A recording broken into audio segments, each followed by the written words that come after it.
जय श्री श्याम दोस्तों, आज की कहानियों में आपका स्वागत है। माघ मास महत्तम 17वां अध्याय। श्री कृष्ण भगवान ने की जय। अप्सरा कहने लगी कि हे राक्षस।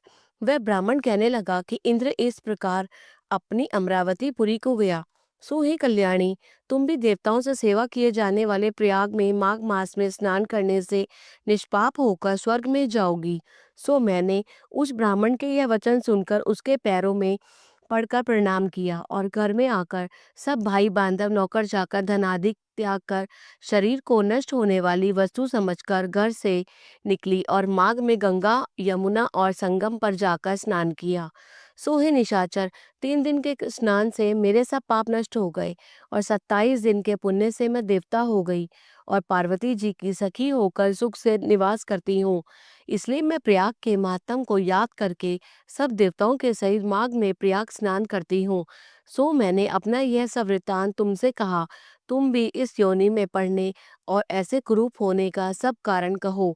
तुम्हारी दाढ़ी और मूछें बहुत बड़ी बड़ी हो गई है और पर्वत की गुफा में वास करते हो। निशाचर कहते लगा कि हे भद्रे, सज्जनों से गुप्त बात कहने में भी कोई हानि नहीं होती। मुझको अब कोई संशय नहीं रहा कि मेरा उद्धार तुमसे ही होगा। सो मैं अपना सब वृतांत तुमसे कहता हूँ। मैं काशी में वेदों का ज्ञाता था और बड़े उच्च कुल के ब्राह्मण के घर में जन्म लिया था। मैंने राजा, पापी, शूद्र तथा वैश्यों से अनेक प्रकार के दान लिए। मैंने दान लेने में चांडाल को भी नहीं छोड़ा। उस जन्म में मैंने कोई भी धर्म नहीं किया, वहीं पर ही मृत्यु को प्राप्त हो गया। तीर्थ स्थान पर मरने के कारण नरक में नहीं गया। पहले 2 बार गिद्ध योनि में, 3 बार व्याघ्र योनि में, 2 बार सर्प योनि में, 1 बार उल्लू की योनि में और अब 10वीं बार राक्षस हुआ और सैकड़ों वर्षों से इसी योनि में हूँ। इस स्थान को 3 योजन तक मैंने जंतुहीन कर दिया है। बिना अपराध के ही बहुत से प्राणियों को मैंने नष्ट किया। इस कारण मेरा मन अत्यंत दुखी है। तुम्हारे दर्शन से चित्त में कुछ शांति अवश्य आई है, क्योंकि सज्जनों का संग तुरंत ही सुखदायी होता है। मैंने अपने दुख के सब कारण आपसे कहे और सज्जन लोग सदैव दूसरों के दुखों से दुखी होते हैं।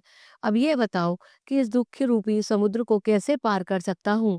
क्या क्षीर सागर हंस को ही दूध देता है, बगुले को नहीं देता। दत्तात्रेय जी कहने लगे। इस प्रकार उसके वचन सुनकर कंचन मालिनी कहने लगी कि हे राक्षस, मैं अवश्य तुम्हारा कल्याण करूंगी। मैंने दृढ़ प्रतिज्ञा की है कि तुम्हारी मुक्ति के लिए प्रयत्न करूंगी। मैंने बहुत बार प्रयाग में स्नान किया है। वेद जानने वाले ऋषियों ने दुखी को दान देने की प्रशंसा की है। समुद्र में जल बरसने से क्या लाभ। प्रयाग में स्नान करने का 1 बार का फल मैं तुम्हें देती हूँ। उसी के तुमको स्वर्ग की प्राप्ति होगी।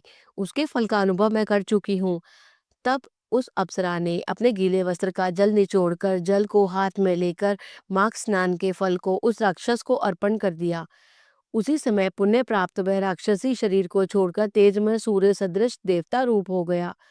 आकाश में विमान पर चढ़कर अपनी कांति से चारों दिशाओं को प्रकाशित करता हुआ कांचन मालिनी की प्रशंसा करता हुआ शोभायमान हुआ और कहने लगा कि ईश्वर ही जानता है तुमने कितना उपकार मुझ पर किया है।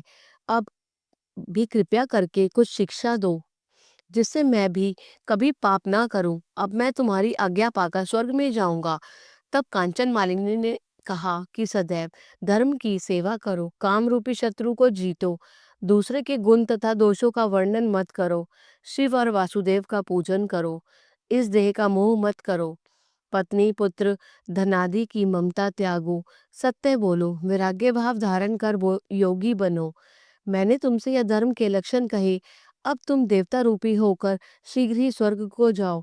दत्तात्रेय जी कहने लगे कि इस प्रकार गंधर्वों से शोभित वह राक्षस कांचन मालिनी को नमस्कार करके स्वर्ग को गया और देव कन्याओं ने वहां आकर कांचन मालिनी पर पुष्पों की वर्षा की और प्रेम पूर्वक कहा कि हे भद्रे, तुमने इस राक्षस का उद्धार किया। इस दुष्ट के डर से कोई भी इस वन में प्रवेश नहीं करता था। अब हम निडर होकर विचरेंगी। इस प्रकार कांचन मालिनी उस राक्षस का उद्धार करके प्रेम पूर्वक देव कन्याओं से क्रीड़ा करते हुए शिवलोक को चली गई। बोलो श्री कृष्ण भगवान ने की जय। अगर आपको ये कथा पसंद आई, कृपया करके इसे लाइक कीजिए और अधिक से अधिक शेयर कीजिए।